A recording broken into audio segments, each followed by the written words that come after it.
not gonna fight you. You're my friend. You're my mission.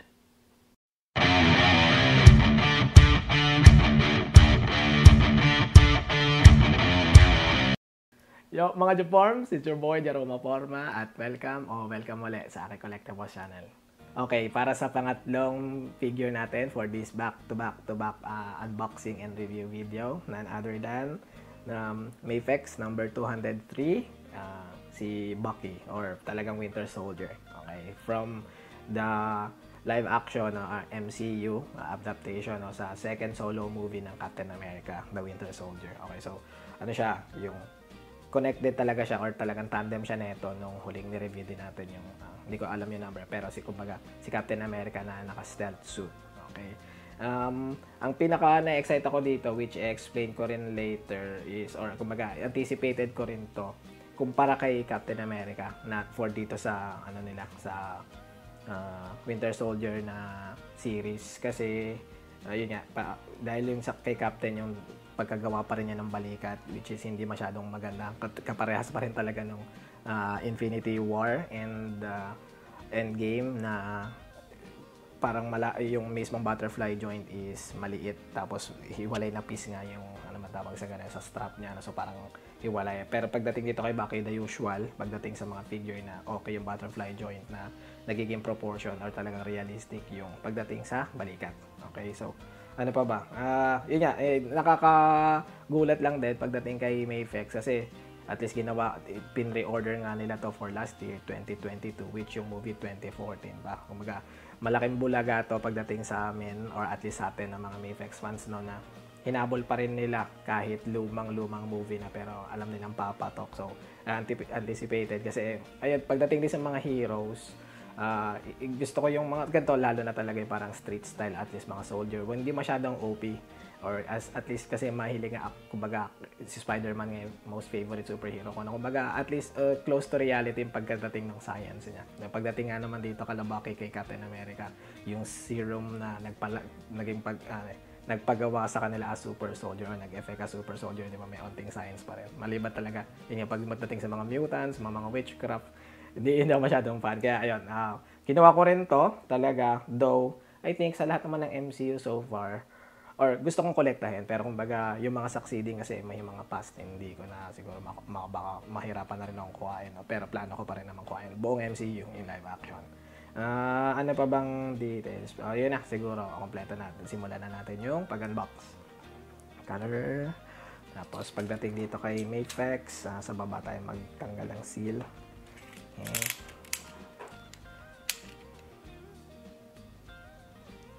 Yung malipap ko na masyadong mataba yung ano. Yung ano. Wala ko masisira ako yung ano eh. Let's go back.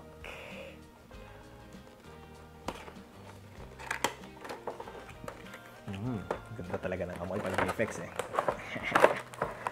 Okay, so usual, may stand. Okay, tapos parang hindi naman. Hindi masya, parang na static lang yung another authenticator nila. Ayan. So, hindi ko na yan isama. Yun na yung box lang. Tsaka na lang natin tutok later.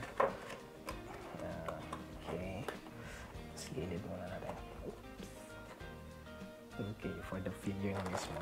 Hindi ko na, tanggalin na lang muna natin yung tape para hindi magulo. Oops. Whoopsie.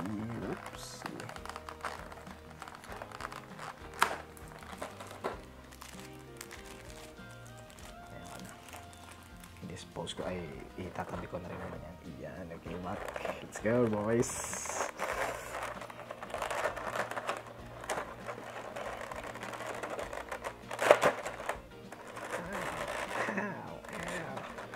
Open ka na, boy. Okay, dumikit dito sa kanan.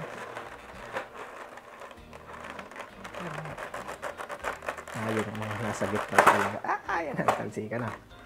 Okay. Ayusin na lang ulit natin. Tumansik na yung isang knife. Ito yung kamay. Flip natin. Okay. Nag-flip na rin. Masyadong madikit yung mga nasa gitna na pang-lock. Yan. Oh, solid din talaga. Ayan, makita nyo sobrang solid.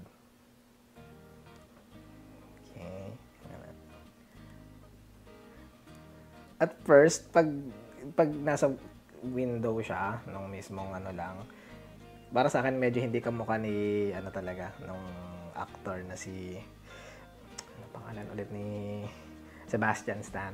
Pero mas nakukuha niya kapag yung nakatungo na ganyan pag makagana. Pero pag diretso yung mukha, medyo hindi kuha yung kumbaga at least diretso. Para sa akin hindi hawig eh. Kaya mas okay na yung gantong headscarf yung may maskara. Pero ayan, sige, tingnan natin. Oo, ayan. Pero ayan, okay din naman talaga yung mismong butterfly joint. Parang okay. Oh, solid. Maganda to. For keeps talaga to. Talagang for collecting. Ooh. Marble. Ba? Walang marble ka no? Yan. Okay na ako dito. Tingnan natin.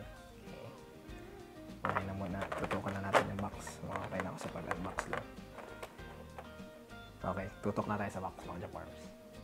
Okay, dito kay Bucky. So, ayun na siya. Yung pinaka-art. Ito na naman yung promo pic din talaga. Yung sa default niya buo. Okay, Winter Soldier, action figure, Captain America, the Winter Soldier. So, may effects. Ito yung mga authenticator at least para mag ano siya, pero yun. Iliwan ko yung parang another paper for certifying genuine product kung nababasa nyo rin naman dyan. Yep. So, pero yung stand, hindi na natin ano dito. Hindi ko na alam kung ano yung consist niya. But I think default lang yun. Isang base, tapos one holder. Unahin na natin yung taas na lang muna. Then, okay, so Infinity Saga. Very much the same kay Captain. Okay. Sa kanan, yung ano niya, ito yung buong okay, well, I mean, pag naka-vertical part, tapos yung default, okay, na promo pic din. Okay, left part, ito yung horizontal view, usual kay MFX. Ito yung naka-mask and goggles na art niya. Okay, tapos nandito rin yung another authenticator hologram sticker. Okay, likod, pangalawa sa huli mga Japarms bago yung baba. So, ayan, mas maraming art lang dito. Then, dito pa rin yung pinaka-logo niya, Captain America, Winter Soldier, may FX203 doon, so and so forth. Okay, yun, dito sa baba. Hina lang, hindi ko na yan. Okay.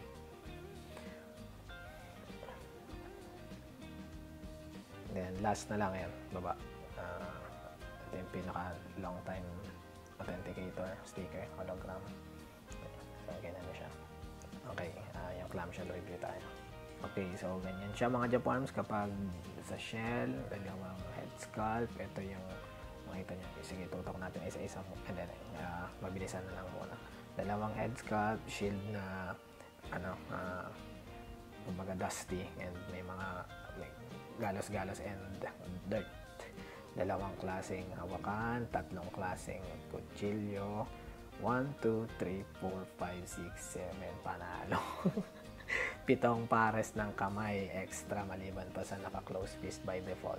Okay, so siya. Okay, tutok na lang siguro natin. And ayusin din natin yung ilaw. Okay. So, sa head sculpt, mas anahin na lang natin. Siyempre, i-edit. Detalye natin yan mamaya. Ganyan siya. Okay. So, tatlong klaseng kutsilyo. Yung kutsilyong gitna, I mean, pinakakaliwa, siya yung kakaiba eh. Ewan ko lang kung mga ito pang kanan kaliwa yung, pero parang para siya. Tapos yung mga kamay. So, yan, ganyan naman siya sa ano. Yung pagkalikod, wala nang dagdag. Ganyan na siya. Okay, sige, mismong figure na tayo. Okay, details tayo. Yung aking details or highlights na tapos papuntang sculpt. Okay, sa details or highlights, dalawa. Una, yung siguro yung piece na lang ng yung extra plastic na to mga Japarms, yung para sa paraphernalia niya. Okay, tapos ngayon nilagay ko na muna dito yung tatlong extra na mga kutsilyo. So ang i-highlight natin ngayon kasi hindi naman dapat at least to part ng articulation kundi maging sculpt talaga, no? Ito yung yung isang malaking piece siya, yung para sa belt niya, may yung paglagayan ng paraphernalia, no? Okay. Sige, gawin natin yung kamay. Butas yung, so isa dito para dun sa isa-isang kutsilyo. So ayan yung kutsilyo, no? natanggal. Lagay ulit natin na dapat flat siya doon. Okay, ganon. Tapos, pati yung dalawang mas malaking knives. So, yung mga, ano naman niya talaga, dagger na ba ito? Ayan. Okay, so nakakabit.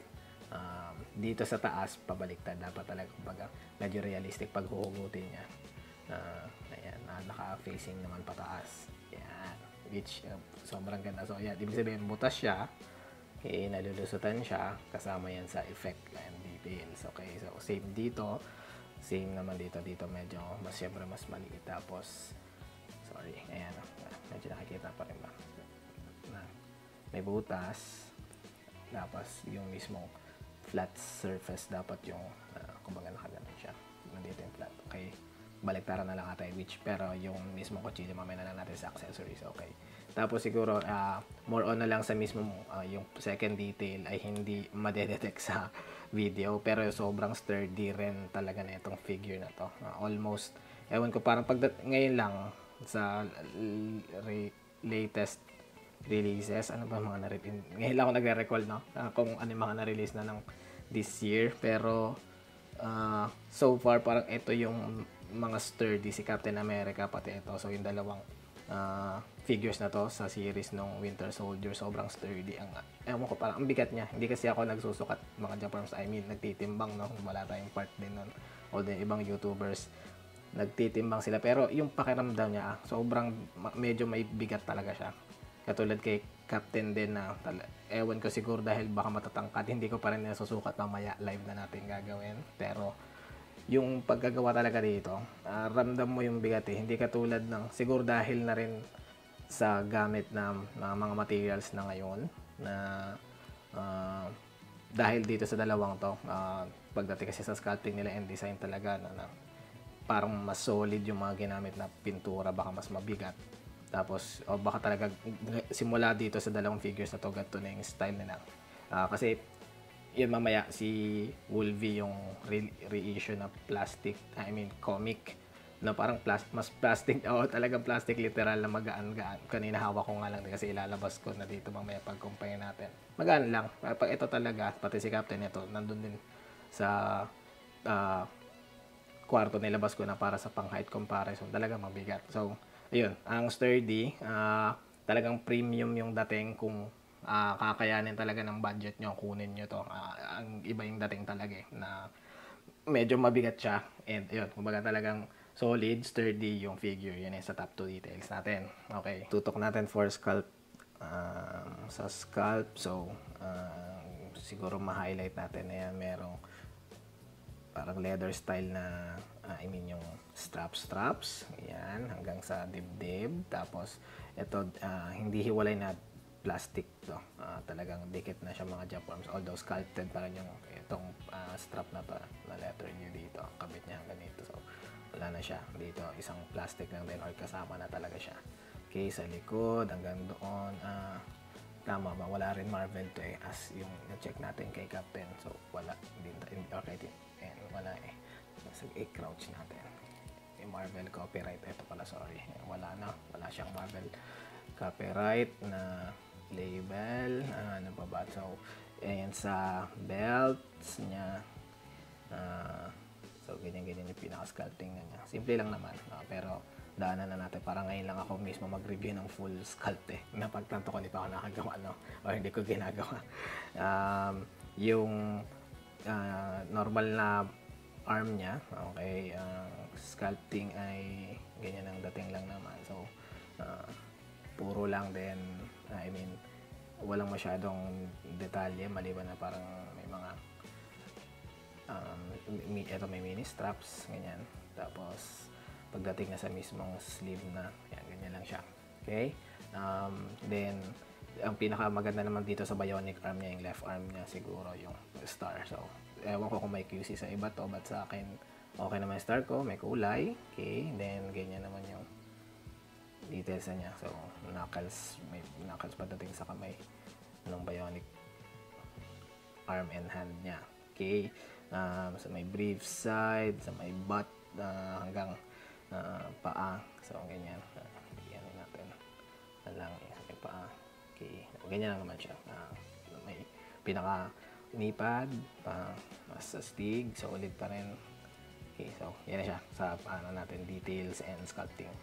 Okay, unahin na muna natin mga Japarms ang articulation kasi nothing special naman pagdating dito. Maliban na lang siguro mabanggit natin na syempre pag alam naman natin yung mga ganitong buhok no, sa mga matatagal na, pero sa mga bago, for your info, pag lalo na yung ganyan na medyo mahaba yung buhok, sorry, may tabing mabablock niya yung articulation ng pagtingala. Unahin na natin yung ulo, pero dito kay Buck, since parang leg level pa naman ay ito isang problema kapag gano'n, madaling matanggal, no, kita nyo na.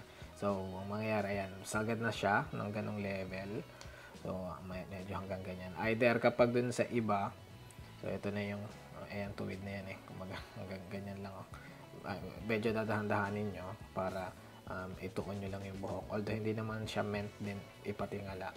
Pero kapag dun sa dalawang head sculpt tinry ko, either hihilahin yung leeg pero dito medyo maluwag, so mas natatanggal onti yung pagdating dito agad sa ulo kaysa mabanat niya yung leeg. Okay, so ayan, so ito yung patanggal, kabit lang ulit natin ng tutunog ng maayos.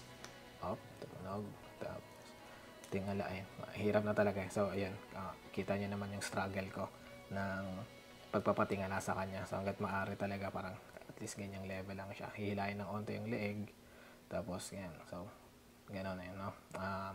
Pag tungo, yan, kayang-kaya talaga ng magandang tungo.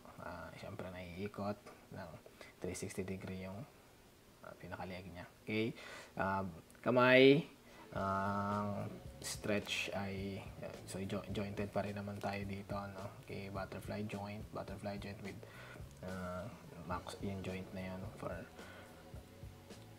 sa arms. Okay, max niya yung ganyan, hindi na lang, which okay naman, hindi naman ito figure na masyadong articulated ang intended na pose or talagang by his character.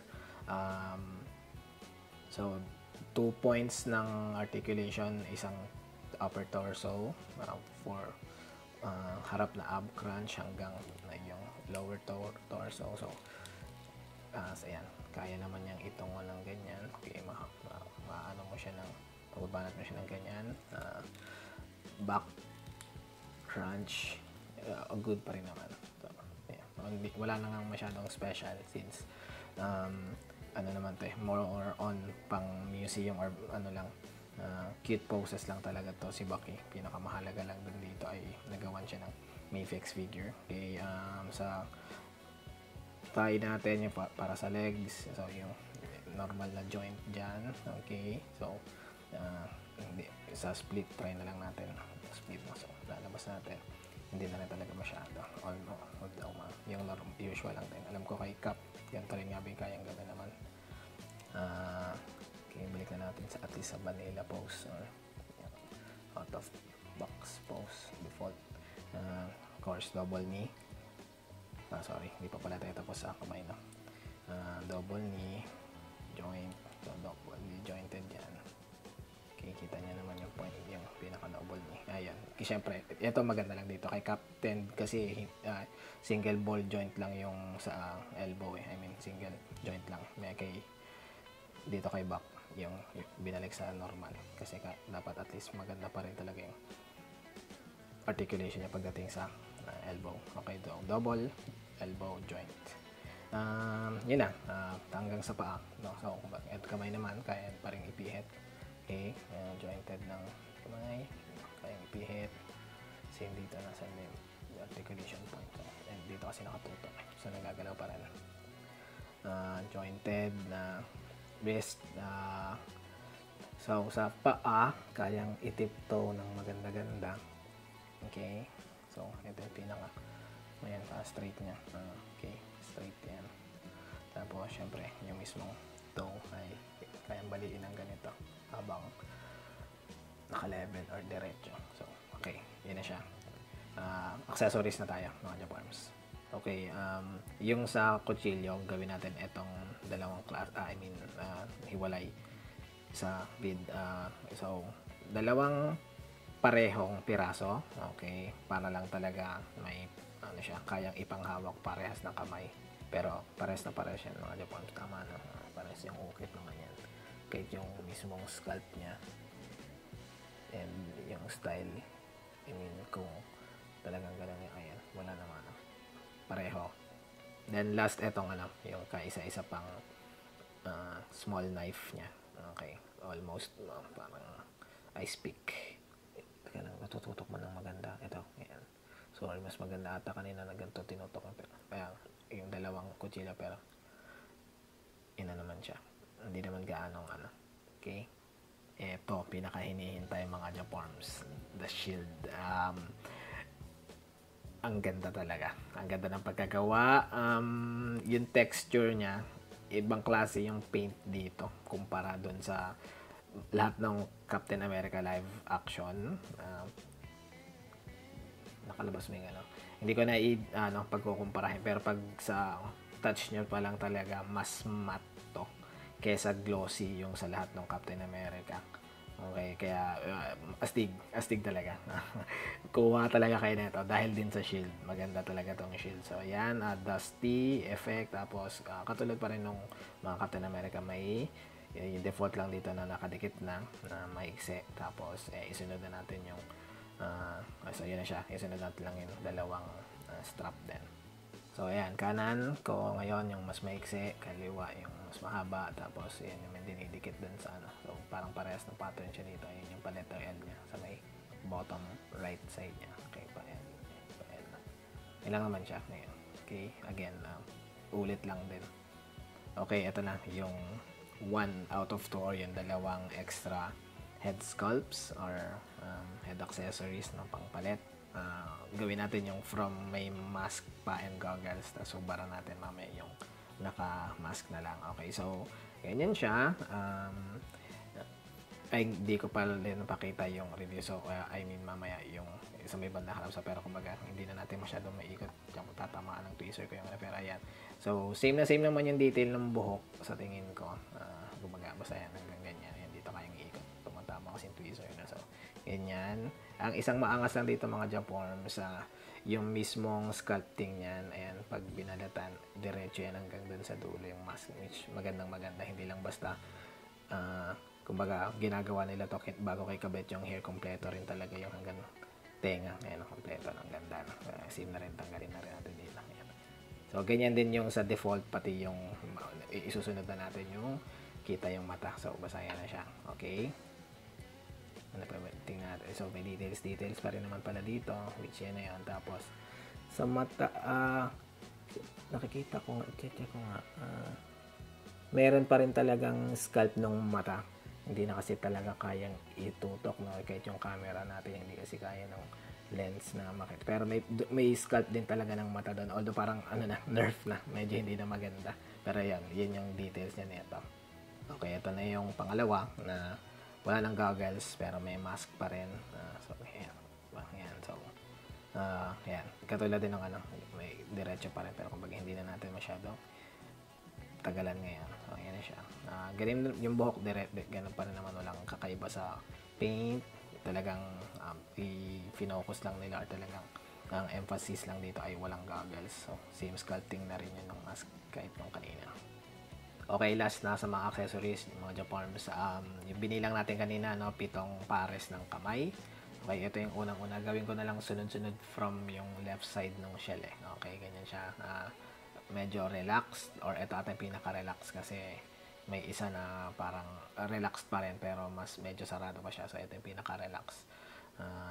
Sa harap, ikot lang natin. Tumatama kasi sa tweezers. No? So, okay, ganyan lang naman siya. Okay, yan yung pinaka-sculpting niya. Pag sa bionic na part o yung scalp ay ganun. Yung sa may daliri ay kung katulad nung sa default na nakasera.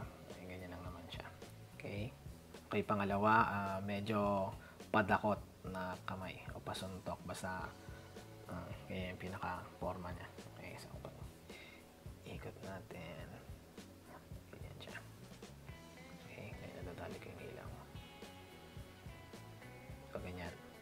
Okay, pangatlo mga Japorms, yung pair na ng kamay na hahawak dun sa mas malaking kutsilyo, yung pareho. Okay, yung identical or pareho. So, kaya mas malaki-laki yung butas niyan pagdating dito sa may hintuturo tsaka sa hinlalaki kasi nga para dun sa mas malaki, which isusunod naman natin na yung para dun sa maliit na kutsilyo. Pero ang nangyari, ito rin yung pwedeng panghawak ng barel. Kung makikita nyo na rin yung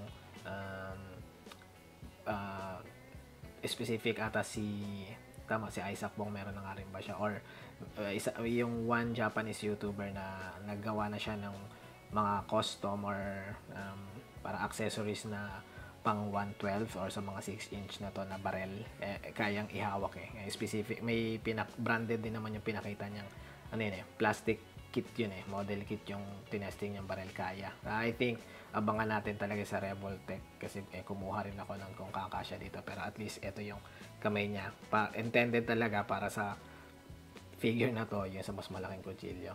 Okay, pag sa harap, explain lang tayo na contest, may ganyan ang itsura niya kapag yung mismo sa may palad or harap. Okay, pang-apat, Charlie Forticat. Okay, pang-apat, ito na yung kaya mapansin nyo rin kung babalikan nyo, screenshot nyo, mas maliit na yung butas na ito. Ito na yung pang-intend sa panghawak dun, pang-intended na panghawak dun sa mas maliit na kutsilyo, yung isang piraso lang, parang ice pick. So ganyan naman yan pag harap. Okay, pang-limang pares, yung kamay na may effect na panghawak dun sa shield. So ganyan na siya. Okay, sorry, iharap lang natin, wala naman masyadong kakaiba na, common na to. Tapos kumbaga pakita lang natin yung skull. Ganito na naman kasi sa mga lahat ng Captain Americas. Okay, second to the last na pares, ito yung semi-relaxed hands. So yun na naman siya. Yung pinakaunang-una natin kasi inisit na nasabi ko nga na mas relaxed, pero ito semi-relaxed lang.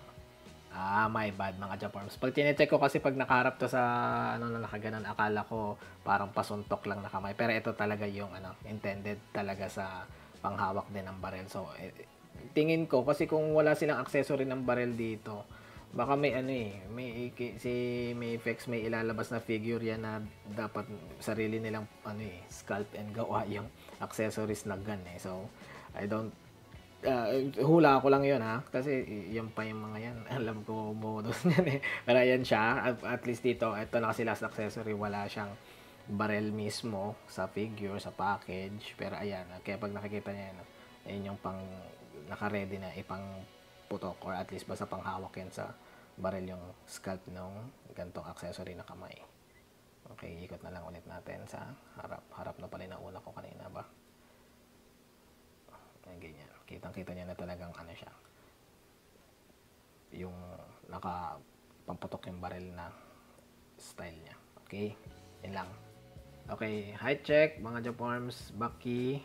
Alam nun nyo naman yung tilt ng camera ko, pero hindi kasi level. Pero sa level view ko ngayon, palo niya yung itong 6.5 mark. So, Bucky is scaling ng 6.5 inches. Talagang tumatangkad-tangkad na itong, ayaw ko lang, sa pagkagawa na itong dalawang to, matangkad talaga. I mean, si Captain America yung niya, same series niya, yung stealth suit. So, idikit na rin natin yung dalawa, yun nasabi ko nga kanina, si Captain America at si Wolverine. Yun na lang yung muna pagkumparahan ko ng height. Okay, ayan mga Japarms, sa nabanggit ko kanina, comparing ngayon at itabi natin kay Captain America, yung same series niya, tsaka yung reissue Wolverine. Pag gantong mga forma, nagiging at least si Wolverine from yung niya sa actual height niya in comics and yung classic comics, lumiit siya. Mas maganda tingnan, pero ayan, talagang si Bucky and si Captain malalaki na talaga hindi ko na mahalukay sa baul yung iba pa nating mga MCU.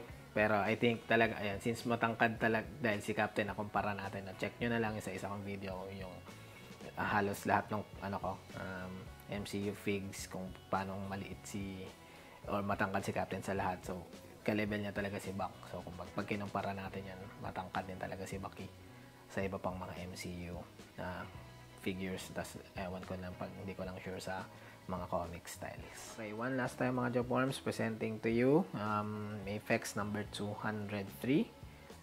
Si Bucky sa form niya ng mismong Winter Soldier pagka pakilala sa kanya bilang Winter Soldier after or within yung phase 1, 2, 3 na MCU. Okay, yung gantong naka-Hydra suit pa siya, bionic arm, then kumbaga yung suit niya na to na kumbaga naka-Winter Soldier talaga, itim na suit, no? Tapos naka-bionic arm pa siya na gawa ng Hydra. Okay. For rating natin dito, talagang solid yun nga nabanggit natin sa details, top to details natin, no? Na figure, very solid talaga.